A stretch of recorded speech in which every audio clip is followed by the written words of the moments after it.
सबक मेरे अपने आबा و अजदाद ने पढ़ाया है। तुम्हें अपने आबा و अजदाद मुबारक, मुझे अपने असलाफ मुबारक। तो अपने आबा و अजदाद के नक्शे कदम पर चल, हम अपने आबा و अजदाद के नक्शे कदम पर चलेंगे। पाकिस्तान का मतलब क्या? पाकिस्तान का मतलब क्या? कायद मिल्लत इस्लामिया मौलाना फजलुर रहमान जिंदाबाद। यहाँ पर दीनी मदारिस पर दबाव बढ़ाया जा रहा है, उसकी रजिस्ट्रेशन को खत्म करने की बातें हो रही हैं और इसको वज़ारत दाखिला के दहशतगर्दी के मुखालिफ इदारों के हवाले किया जा रहा है। हम वाज़ेह तौर पर कह देना चाहते हैं कि पाकिस्तान के दीनी इदारे हों, पाकिस्तान की इस्लामी रियासत की शनाख्त मजहब हो, उसका तहफ़्फ़ुज़ किया जाएगा और पूरी कौम एक सफ पर होगी और तुम्हें तुम्हारे एजेंडे में नाकामी का सामना करना पड़ेगा।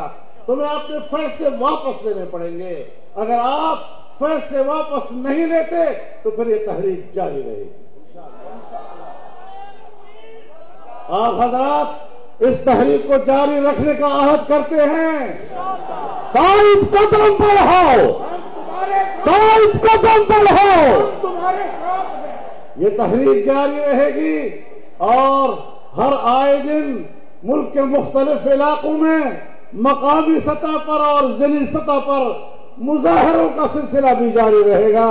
और इंशाअल्लाह ये सफर जो आज आपने यहाँ लाहौर पे पड़ाव डाला है, अगला पड़ाव इंशाअल्लाह 25 नवंबर को सक्खर में होगा और उसके बाद फिर नए पड़ाव का ऐलान किया जाएगा। ये सिलसिला चलता रहेगा।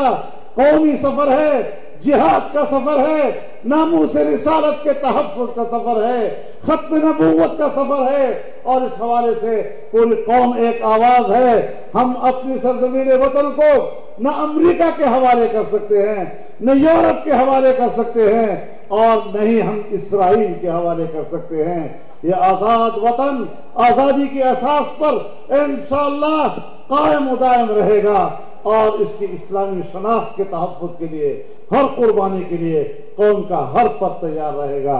व आखिरु दावाना अल्हम्दुलिल्लाहि रब्बिल आलमीन, अल्हम्दुलिल्लाहि रब्बिल आलमीन वस्सलातु वस्सलामु अला खैरि खल्क़िही मुहम्मद व अला आलिहि व सहबिही अजमईन।